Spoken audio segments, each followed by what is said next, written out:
Hey, what up everyone? I'm Sinnycool, and this is Gems of War. And today I'm going to be going over the top 5 secrets in Gems of War that they do not tell you, that I didn't even know some of these until recently, and yeah, top 5 secrets in Gems of War that the game does not tell you.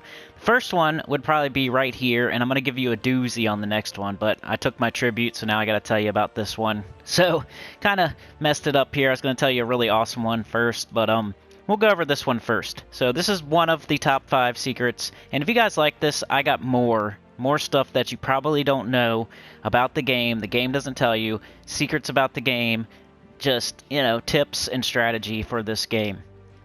But this one here is your tribute. Now, when you take your tribute, you need to take it every single hour because your gems do not stack up. You have to take them every hour, and it's not just your gems, but your gems is the most important thing, and this is the best way to farm gems in the game. Like the only way other than treasure hunt, but treasure hunt is terrible. So this is the only way to really farm gems in the game, is to take your tribute every hour. So every hour you take your tribute, you get however many tributes you got, you get one less gem, right? Maybe you didn't know that, so there's a secret for you, and I bet you don't know every single one of these secrets. Put it in the comments if you learned something today in this video, because I bet you at least one of these 5 things you did not know about this game. Alright, so this one is tribute, gems. You need to take them every hour or else they do not stack up. Your gold will stack up. Now, if you don't take your tribute for 5 hours, 6 hours, 20 hours, your gold will keep stacking and stacking. But your gems will not. It's based on how many tributes you got that hour. So I got 17 tributes. You get one less than that. So I got 16 gems. And it's not going to give me that until I take it. It's not going to keep stacking up and giving me more and more and more. Because you got to take those 17 before you can get another fresh whatever. It's for it to roll the RNG and for you to get one less than however many tributes you got, right? So you need to take this every hour if you want the gems, because they do not stack. So that's the first little known secret of this game, first tip. And let's move on to the next one, which is a really good one that I just learned recently. And it has to do with the world event. So this will be the second secret tip for Gems of War that the game really doesn't tell you, because they don't explain this stuff anywhere. Did you know that about the tribute thing? The gold stacks, but the gems don't. You have to take it every hour, or else you get the same amount of gems right now that you would get 10 hours from now. They do not stack, so you have to take them every hour if you want more gems. And the amount you get is one less than the tributes that you got. So I got 17 tributes there. I got 16 gems. So the the higher your kingdom power, the more percentage chance that you have for a tribute, the more kingdoms that'll give you a tribute, and the more gems you will get. So that's why you got to get that tribute chance up by doing your kingdom power. Anyway, that was number 1. Here is number 2, and this one I didn't even know until like a month ago. And I think Mr. John Fitzpatrick told me about this, and at first it was just a theory, but I've confirmed it since. But it's the world event, so this is the second tip, secret tip that you may not know. And it has to do with the metal of iron. So 160% spell damage for all troops in the current event, right? Well, the thing about it is when it rolls over to Monday, right? They turn into metals of seasons, because you're no longer going to need this metal of iron, because it only applies to this event. Well, guess what? If you use this metal of iron, like, let's see how many I got right now. We're done with the event, so I get a token. Ooh, a blue. So I get a token, so now I can let's go to our troops. We'll try to, like, metal up a troop, right? And I'm working on Phoenicia right now, so I'll go to Phoenicia. And since we're done with the event, I no longer need those metals, right? So let's go to Phoenicia, upgrade, metals, and you see your metal of iron here that I got from the world event, right? So a 3% chance. You can use this now, like it's Saturday for me right now. Maybe the best time to do this would be whenever you're done with the event, you got all your rewards, and you're no longer doing the world event anymore. You can use this metal to give yourself a chance at whatever you want to do, whether it's give yourself a small chance at medaling up a mythic, or maybe you want to try a legendary, or maybe you want to do an epic troop and have a 100% chance. But I like to throw them at mythics or legendaries because it's like a free chance. Because when the world event is over and it's now Monday, right? You get medals of seasons instead of the medal of iron. The medal of iron turns into a medal of seasons, right? You get that on Monday because you no longer need this medal, right? Because it's not that world event anymore. You'll never use that medal again. So on Monday they give you medals of seasons in place of the medal of iron, right? Well, whether or not you do this or not, you get the same amount. So you can use this medal of iron right now to try to medal up a troop, and you'll still get the same amount of medals of seasons the next day.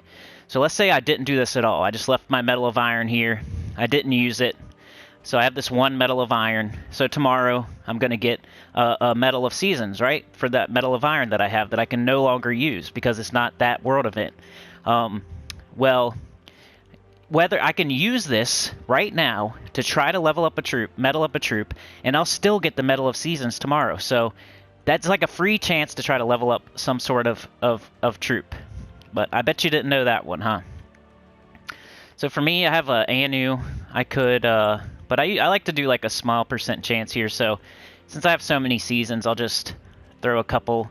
So I have 11% chance to get my Phoenicia to gold now. And I'm using this medal right here, Medal of Iron, because whether I use it or not, I'm going to get a Medal of Seasons tomorrow. If I use it, I'll get it. If I don't use it, I'll get it. I get it no matter what. So you might as well use your World Event medal to try to level up, to try to medal a troop before it rolls over, because it's your only chance. You got to do it on Saturday or Sunday, because once it turns to Monday, it's gone. The Medal of Iron is gone. So make sure you use this on Saturday, Sunday, whenever you're done with the world event. You don't need this medal anymore.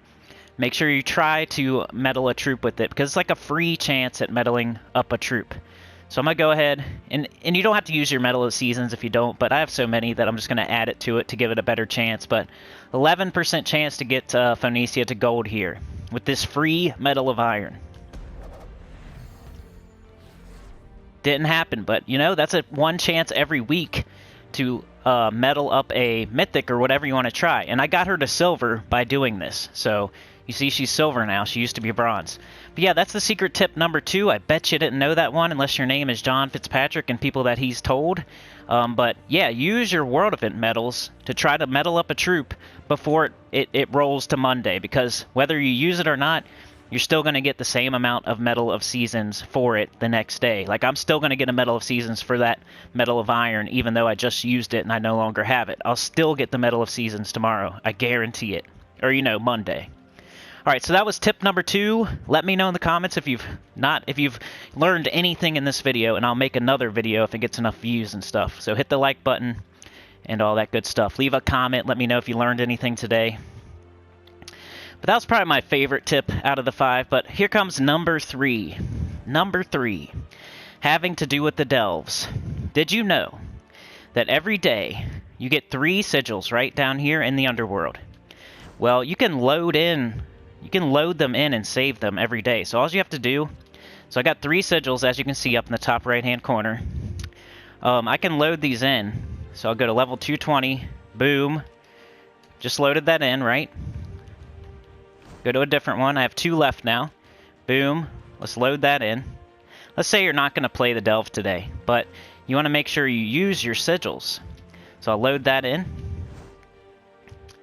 I probably don't need to go there. Let's just go somewhere I don't have all the way to 500. Boom. Load that in. So now I just used all 3 of my sigils, right? Well, when it turns to tomorrow, when it's Sunday, I'm going to get 3 more. And I can do that again. And I'll still be able to play these that I loaded in. So make sure you load in your 3 sigils every day, whether you're going to play the delve or not. At least use your sigils and load them in so you can play them another day. So make sure you do this every single day. Load your sigils in, whether you're going to play the delves or not, until you have, like, all of them loaded in.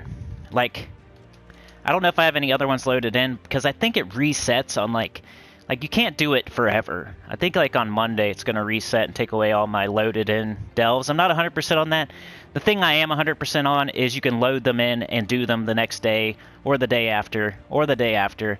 And every single day you get 3 sigils. And if you load them in, you get 3 more the next day, which you can load in. 3 more the next day, which you can load in. You just have to go to different factions, and you can save your sigils and do them another day, even if it's 2, 3, 4 days from now.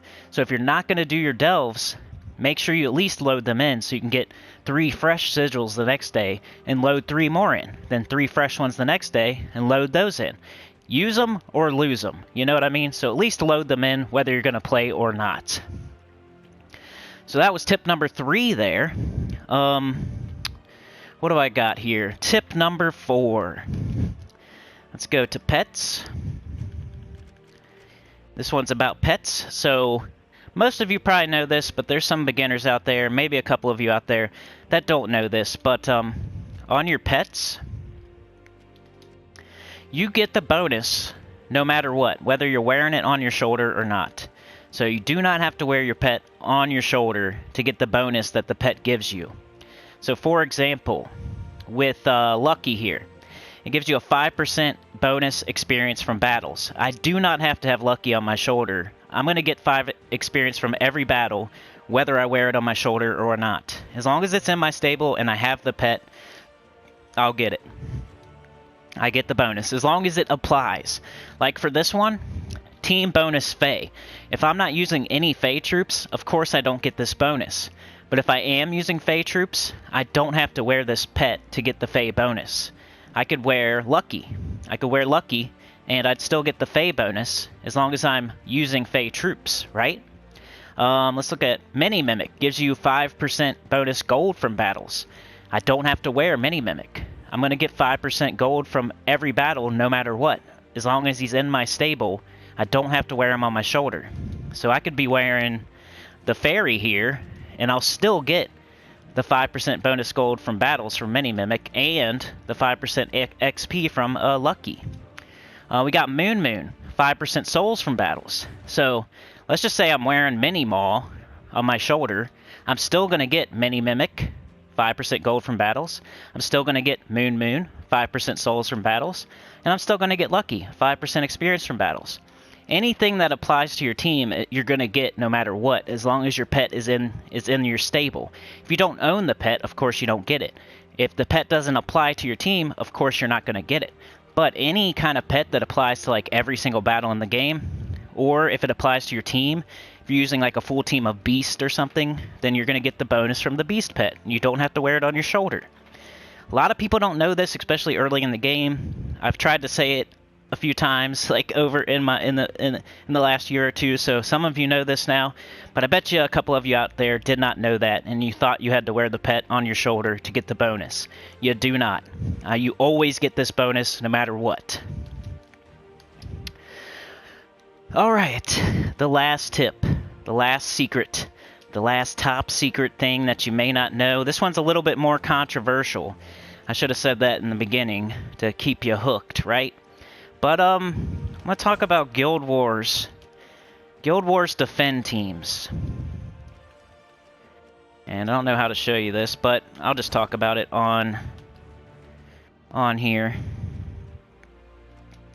Anyway, I'll go to my troops. I'll just go to my Guild Wars defend team, whatever it may be. I don't have very good at Guild War defend teams because of this tip that I'm going to give you. So defend blue, crappy team here. It's probably my worst defend team. I just made it up like years ago.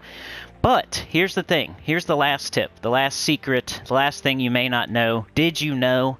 I don't know what I'm going to call this video. But stuff that lesser known things about the game that you may or may not know that the game doesn't tell you. Top secret things, right? Well, with your Guild War defend, you get the same amount of points no matter what. Like my crappy team here, it's going to get the same amount of points as your awesome team. So it doesn't matter how well your defend team does as far as how many points you're going to get. Your defend team doesn't get points as it fights. You get the same amount of points no matter what. So you can make the best book team in the world that's just undefeated and always wins. Guess what? You're still going to get the same amount of points as me. That's just how it works. You don't get extra points for winning with your defend team. You get the same amount of points no matter what. It's 2,000 points a day for using different troops, right? Got to use all different troops for each day. So 24 different troops, right? And you get 2,000 points per day, so 12,000 total, no matter what. So I'm getting 12,000 points whether my team is way worse than yours or not. You have the best defend book team in the world. It's the best one ever. Guess what? You get 12,000. Guess how many I get with my terrible defend team? 12,000. So it doesn't matter how good your defend team is. You're going to get the same amount of points as I get with the worst defend team ever, as long as I'm using different troops. The caveat to this is, of course, if you're in bracket 1, bracket 2, bracket 3, you're going to want to repel the opponent. You're going to want to help your guild win. So you're going to want to make the enemy lose. But that's all it's doing. You're not getting like extra points. Your Guild Wars team isn't like your defend team isn't like gaining points as it fights the enemy. You get all your points at the beginning of the week. And then whatever happens after Tuesday, you're going to get the same amount of points as me. I could lose every single battle. On Tuesday, I get 12,000, you get 12,000, and that's it. My team could lose every single battle. All my teams could lose every single battle. All your Guild War defend teams could win every single battle. Guess what? We both get the same amount of points. So that's why I'm always saying Guild War defends don't matter as much as you think they do. Just take it down a notch. It does matter in like bracket 1 and 2 if you're trying to like win and go up to the next bracket, or you don't want the enemy to win, of course, right? So if your Guild War defend team beats somebody, of course that's good. But it's all determined on Tuesday how many points you get. So I'm getting 12,000 on Tuesday no matter what happens. So are you. So with your awesome super sweet book team that won every single battle, guess what? My crappy Megavore Undyne team is getting the same amount of points as you. So try not to put too much time and effort into your Guild War defend teams, unless you could be doing something else that's way more important. You could be getting resources, farming, medals, farming, whatever, instead of sitting there and testing your team over and over, where you're going to get the same amount of points as me when I never test my team. But that's the last one. Let me know if you like this video. I can come up with 5 more. I guarantee it. And, so if you guys like this, make sure you hit like. Make sure you comment. Tell me one that you did not know in the comments, because I bet you there was at least one that you didn't know. That World Event Medal one, I bet you didn't know that one. And if you did know that one, I bet there was another one that you didn't know. So put it in the comments. I'd really appreciate it. If we get enough views and likes and comments, I'll do another one of these, because I guarantee you I can come up with 5 more things that you might not know about this game. But anyway, like, share, subscribe, consider joining. It helps a lot. Tell your guild about the channel, comment below. Also, special shout out to Goody Two Shoes. We need to pray for him because he became a sinner. He hit the join button, the link in the description, and now he is one with the choir. So shout out to Goody Two Shoes. You're the man. Appreciate you. Join button, link in the description. I'd really appreciate it, y'all. Thank you for joining the choir. Please pray for Goody Two Shoes. Peace.